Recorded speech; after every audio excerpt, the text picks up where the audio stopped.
இன்னைக்கு அதுதான் சூழ்நிலை. ஹாஸ்பிட்டலுக்கு நான் ஆயிரங்களை கொட்டி கொடுப்பேன். ஆண்டவர் சன்னிதியில நான் எதை கொட்டி கொடுத்திருக்கிறேன்? நான் எப்படி இருக்கிறேன்? அடக்கல வேத வசனம் சொல்லுகிறது, சேனைகளின் கர்த்தர் நம்மோடு இருக்கிறார். யாக்கோபின் தேவனுக்கு உயர்ந்த அடைக்கலாம். கர்த்தர் உன்னோட இருக்கிறார்னா நீ அது யார்கிட்ட பேசுற? உன் சரீரத்தை தீட்டுப்படுத்துவியா?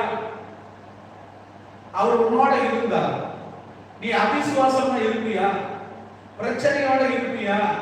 1000 பிரச்சனை வந்தாலும் 1000 போராட்டம் வந்தாலும் அந்த பிரச்சனையை பார்த்து சொல்லுவ, இயேசு என்னோட இருக்கிறாரு, அவர் என்னோட இருக்கிறாரு, நான் மேல ஒன்று தாரை